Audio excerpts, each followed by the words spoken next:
کوئی شخص مجھے حضرت خضر علیہ السلام کی زیارت کروا سکتا ہے؟ سب خاموش رہے۔ ایک غریب دیہاتی کھڑا ہوا اور کہا، میں زیارت کروا سکتا۔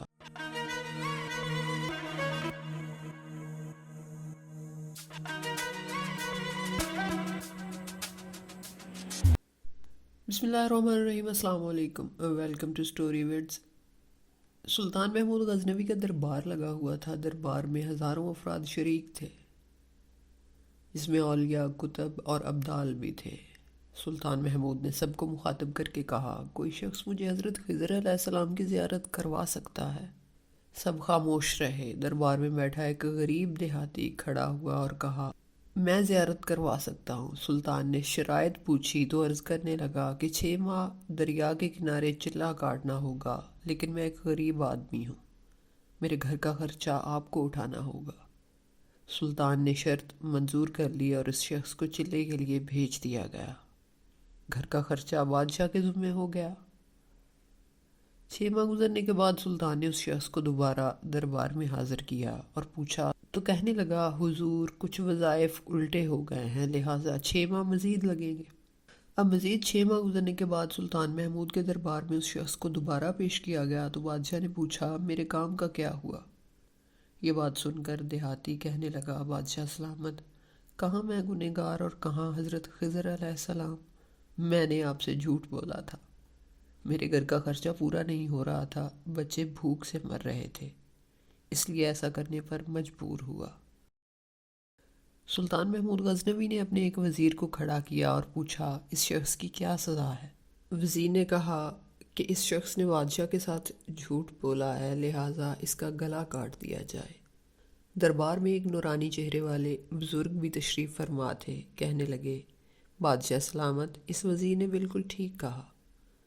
بادشاہ نے دوسرے وزیر سے پوچھا، آپ بتاؤ۔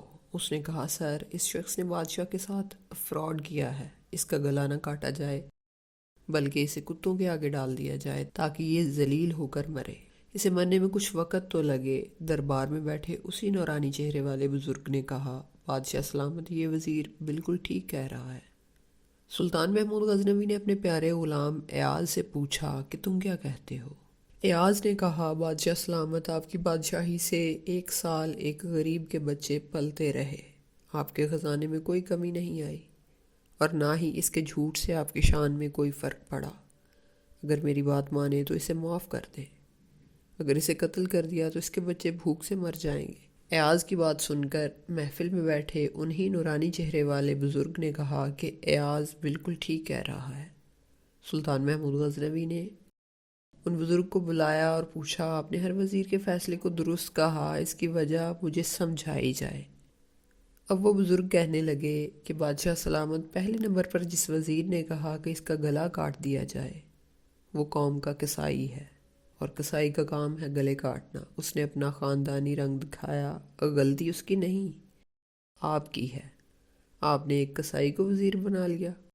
دوسرا جس نے کہا اسے کتوں کے آگے ڈالا جائے، اس وزیر کا والد بادشاہوں کے کتے نہلایا کرتا تھا، کتوں سے شکار کھیلتا تھا اور اس کا کام ہی کتوں کے ذریعے شکار ہے، تو اس نے اپنے خاندان کا تعارف کروایا۔ آپ کی غلطی یہ ہے کہ ایسے شخص کو وزارت دی، جہاں ایسے لوگ وزیر ہوں وہاں لوگوں نے بھوک سے ہی مرنا ہے۔ اور تیسرا، ایاز نے جو فیصلہ کیا، تو سلطان محمود سنو، ایاز سید زادہ ہے۔ سید کی شان یہ ہے کہ سید اپنا سارا خاندان کربلا میں ذبح تو کروا دیتا ہے مگر بدلہ لینے کا کبھی نہیں سوچتا۔ سلطان محمود اپنی کرسی سے کھڑا ہو جاتا ہے اور ایاز کو مخاطب کر کے کہتا ہے، ایاز، تم نے آج تک مجھے کیوں نہیں بتایا کہ تم سید ہو؟ ایاز کہتا ہے کہ آج تک کسی اور کو اس بات کا علم ہی نہیں تھا کہ ایاز سید ہے، لیکن آج بابا جی نے میرا راز کھولا، آج میں بھی ایک راز کھول دیتا ہوں۔ اے بادشاہ سلامت، یہ بابا کوئی عام ہستی نہیں، یہی حضرت خضر علیہ السلام ہے۔ مولانا شبلی نعمانی کی کتاب سے یہ اقتباس آپ کی خدمت میں پیش کیا گیا۔ ہماری باتیں، ہمارے عادات و اطوار، ہماری سوچ ہماری نسلوں کا پتہ دیتی ہے۔ اپنا بہت سا خیال رکھیے گا، دعاؤں میں یاد رکھیے گا۔ اللہ حافظ۔